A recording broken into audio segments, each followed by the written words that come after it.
धन कृपाल। पुस्तक जीवन के सूत्र, राजेंद्र सिंह जी महाराज। चैप्टर 71, नववर्ष संकल्प।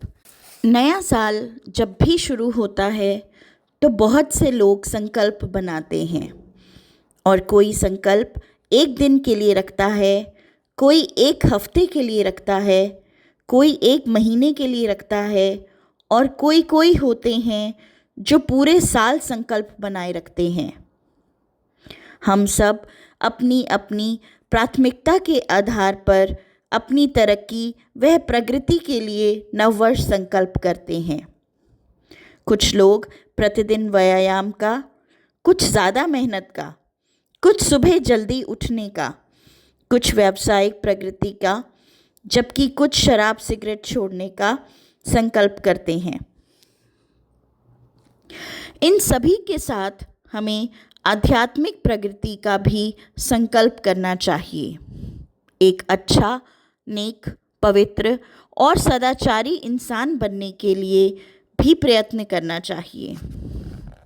एक अच्छा, नेक व्यक्ति बनने के लिए हमें बाहरी दुनिया से नहीं बल्कि अपने अंदर काम करना होगा। अपनी सोच व समझ को निखारना होगा। हम लोग दुनिया को एक दृष्टिकोण से देखते हैं। जैसे जैसे हमारी समझ होती है, जैसे जैसे संस्कार होते हैं, जैसे जैसे हमारी ज़िंदगी में कुछ ढला होता है, वैसे ही हमारी सोच बननी शुरू हो जाती है।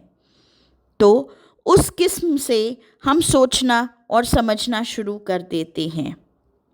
कई बार आप किसी को मिलते हो, उनसे आपकी वार्तालाप ऐसी होती है कि आपको लगता है कि यह इंसान सही नहीं, तो फिर आप उसी नज़र से उनको देखना शुरू हो जाते हो और यह भूल जाते हो कि वो इंसान जो आपको सही नहीं लग रहा, उसमें शायद कई चीज़ें अच्छी हों।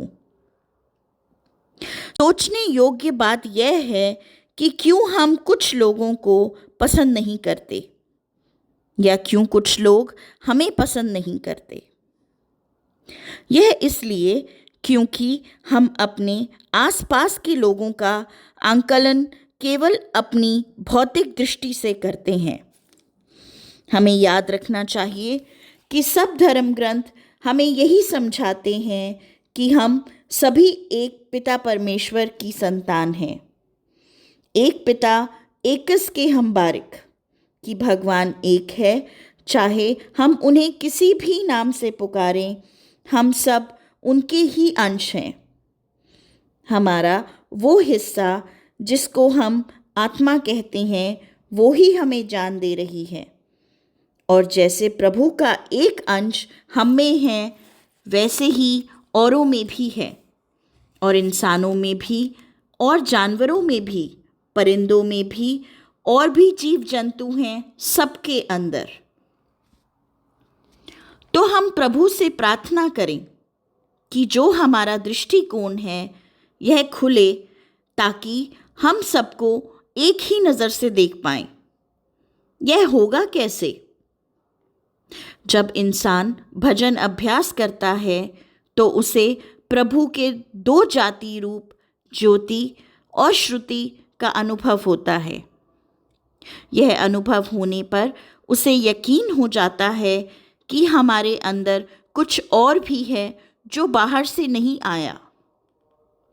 हमें जब ये एहसास हो जाएगा कि जो प्रभु की शक्ति हम में काम कर रही है, वो ही दूसरे मनुष्यों में, जानवरों में और पेड़ पौधों में भी है, तब हम सबको अपना समझने लगेंगे। हमारी संवेदनशीलता औरों के प्रति बढ़ जाएगी। हमारी सोच व समझ सही मायने में बढ़ जाएगी। जिसकी समझ सही होगी उसके विचार सही होंगे। जिसके विचार सही होंगे उसके बोल सही होंगे। जिसके बोल सही होंगे उसके कार्य सही होंगे। तो सही समझ होना बहुत ज़रूरी है। तो नववर्ष के अवसर पर हमें अपनी संपूर्ण प्रगति के लिए आध्यात्मिक संकल्प भी करना चाहिए कि हम रोज़ाना भजन अभ्यास में समय दें ताकि हमारी सोच व समझ विकसित हो सके, वह हमें एक अच्छा, नेक, पवित्र और सदाचारी इंसान बनने में मदद मिले। Thank you Maharaj ji.